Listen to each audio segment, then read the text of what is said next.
Bienvenue Stop Invest, la chaîne des tops d'investissement. Ici, on parle essentiellement d'entreprises de qualité. Avons-nous une opportunité d'investissement sur AXA? C'est la question à laquelle on va essayer de répondre en se basant sur l'état financier de la compagnie. Je rappelle que ceci représente uniquement mon point de vue et non un conseil d'investissement. Et comme d'habitude, je me réserve le droit de me tromper. AXA, je vous encourage à aller voir la dernière vidéo. Parce que comme je l'ai toujours dit, les compagnies d'assurance, c'est très particulier. D'accord? Il y a beaucoup de questions à poser au-delà des chiffres. Et ici, on fait une analyse de surface. Et avec l'analyse de surface, vous pouvez commencer, mais ça ne vous permet pas d'investir sur une quelconque entreprise. Il faut aller dans le fond. Et c'est ça qui est important. D'accord? Donc, sur AXA, je vais juste mettre à jour ici l'évaluation précédente. Vous allez avoir l'impression que ça semble facile, mais le raisonnement reste le même par rapport à la dernière vidéo. D'accord? Le raisonnement reste le même. Et je pense que le plus important ici, c'est plutôt la dernière vidéo parce que ici, ça sera juste une revue quantitative. OK? Donc, sur AXA, vous avez deux manières de l'évaluer. Soit, de préférence, je veux acheter du AXA aux alentours de son book value, à un prix peut-être équivalent à son book value, ou bien à un prix équivalent ici à la moyenne des bénéfices nets qu'elle a eu tendance à rapporter dans le temps. Parce que AXA, en date d'aujourd'hui, va gagner beaucoup d'argent. D'accord? Notamment par rapport à son portfolio d'investissement. Et également, peut-être parce que les premiums vont avoir tendance à augmenter, dépendamment si on est sur un hard market ou un soft market. Vous ne savez pas ce que ça veut dire hard market? Tapez hard market insurance ou bien soft market insurance, vous aurez l'information. OK? Donc, hard market, c'est un marché où les compagnies d'assurance ont la main et donc peuvent augmenter le prix. D'accord? Et un soft market, c'est généralement le contraire. OK? Donc, sur ces entités, ce type de compagnie d'assurance, bon, c'est vrai que c'est une compagnie d'assurance multiligne. Donc, c'est-à-dire qu'on n'a pas un seul type on n'a pas un seul type de produit d'assurance ici. Donc, vous avez peut-être l'assurance vie, vous avez l'assurance ici, les assurances dommages, on appelle vraiment ça les Property and Casualty, PSC. Vous avez également ici la réassurance. Et vous avez un segment gestion d'actifs. OK? Donc, c'est multiligne. La gestion d'actifs, c'est la rémunération ici, c'est par rapport aux actifs sous gestion, à la taille des actifs sous gestion. Okay, plus ça monte, mieux c'est. Et par rapport aux compagnies d'assurance, c'est généralement ici le premium qu'on reçoit. Mais on a également, pour les compagnies d'assurance, l'argent qu'on reçoit, on doit l'investir. Donc, les bénéfices ne peuvent être influencés par les dividendes issus de nos différents placements. OK? Et donc, il faut donc savoir différencier cela. C'est la raison pour laquelle il est préférable d'à peu près investir par rapport au tangible book value de ces entités.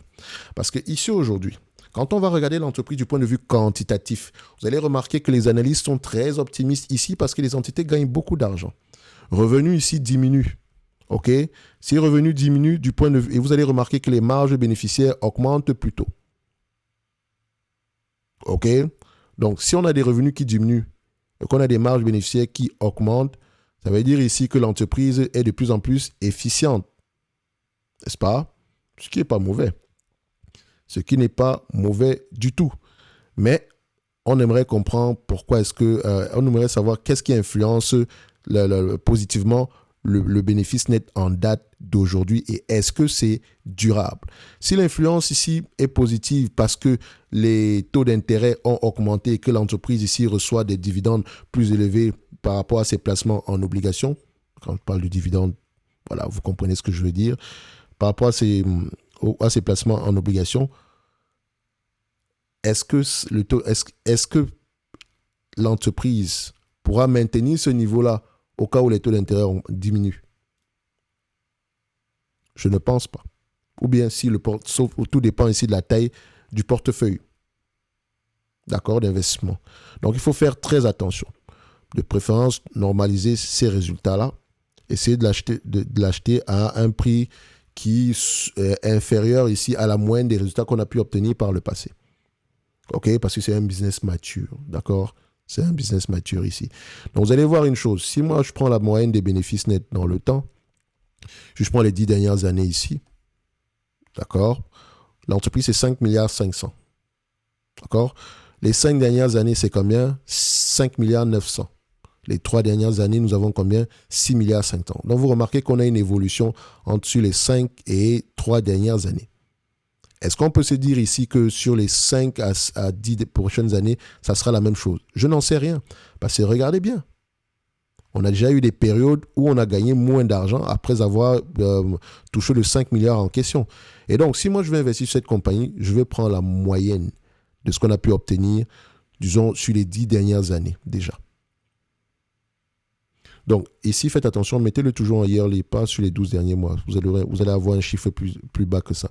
Et là, si on se base à ces niveaux, le minimum qu'on a eu tendance à rapporter, pas quand je dis le minimum, la moyenne, c'est 5 milliards.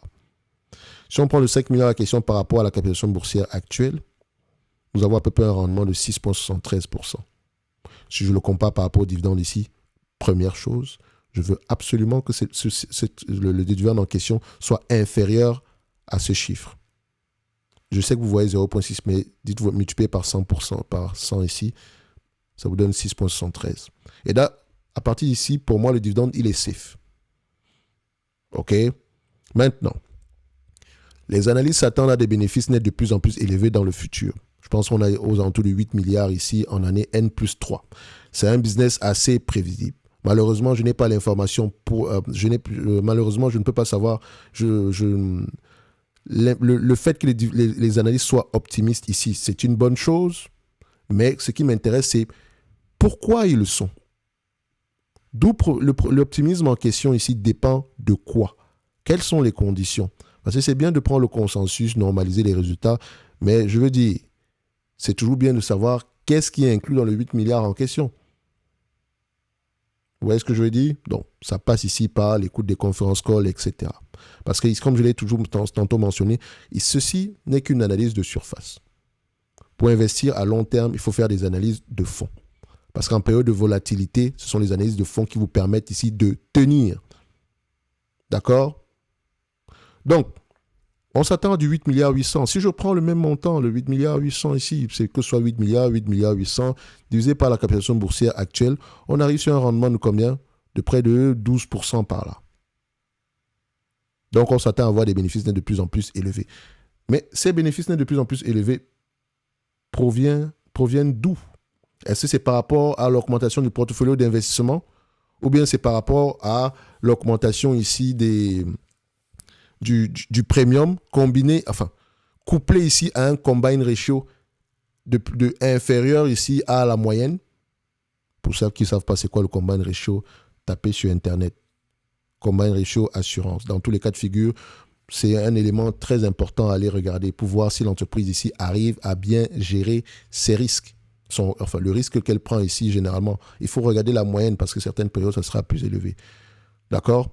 Donc, si on regarde cette compagnie quantitativement, déjà assez éloignée du book value, donc je vous ramène sur la vidéo précédente, je ne vais pas revenir dessus. Ici, je vais juste me limiter par rapport au bénéfice net. Si c'est un business assez prévisible, on pourrait s'attendre ici à du 41 € d'ici 2026. Dans tous les cas de figure, au prix actuel, pour moi, je considère déjà qu'on s'est correctement évalué. Et si les résultats continuent à être si on continue à avoir de si bons résultats, on pourrait s'attendre à beaucoup mieux que ça. Et donc, je pense que je ne surpaye pas déjà. Du point de vue bilan, solidité du bilan, on a ici une note de A+, selon ici Standard & Poor's. OK? Donc, ce qui veut dire que le bilan est solide pour les bancaires, les compagnies d'assurance, réassurance, privilégiées toujours tout au-dessus de A. OK? Quand vous commencez à avoir une note de B, faites attention, commencez à vous sentir mal à l'aise. D'accord? Donc, comme je l'ai mentionné, ceci n'est qu'une analyse de surface. Et quand on fait du stock picking, il faut faire des analyses de fond. Je sais, vous allez me dire, oui, mais pourquoi tu ne fais pas une analyse de fond? Je ne travaille pas pour vous. Je ne suis pas là pour vous donner du poisson, mais pour vous apprendre à pêcher. OK? Et ça se passe en premier commentaire épinglé sous cette vidéo. Pour ceux qui sont sérieux dans leur processus de stock picking et qui veulent rapidement monter en compétence et surtout en confiance. La confiance est très importante. Pourquoi est-ce que je mentionne la confiance? C'est parce que quand vous investissez, d'accord, vous devez savoir quelles sont les conditions, pourquoi est-ce que vous avez acheté la compagnie et sous quelles conditions vous allez revendre. D'accord? C'est important. Et là, ça évite de poser des questions sur « Ouais, mais je gagne de l'argent, est-ce que je devrais vendre? Je suis en plus-value, est-ce que je devrais vendre? Je suis en moins-value, est-ce que je devrais vendre? » Non, ce n'est pas ça la bonne question. Tu nous donnes les arguments qui t'ont poussé à acheter la compagnie. Et qu'est-ce qui a changé dans cette hypothèse d'investissement? C'est par là qu'on commence. Et très souvent, bon, c'est normal. Hein? C'est un processus d'apprentissage qui vient avec le temps. Dans tous les cas de figure, c'est un premier commentaire épinglé sous cette vidéo. Pour AXA, on va faire simple, le dividende, il est safe, le prix actuel semble encore correct et l'entreprise continue à racheter ses actions, le bilan, il est solide. Qu'est-ce qu'on veut de plus pour approfondir ses connaissances sur cette compagnie? Et maintenant, approfondir, c'est regarder toutes les différentes lignes ici, quels sont les drivers de la croissance, à gauche ou à droite, d'accord? À gauche ou à droite, c'est une façon de dire ici que qu'est-ce qui drive la croissance et qu'est-ce qui pourrait driver l'optimisme des analystes sur ce dossier. D'accord? Ce n'est que mon avis et non un conseil d'investissement. D'accord? On va se donner rendez-vous sur la prochaine vidéo. D'ici là, portez-vous bien. Merci.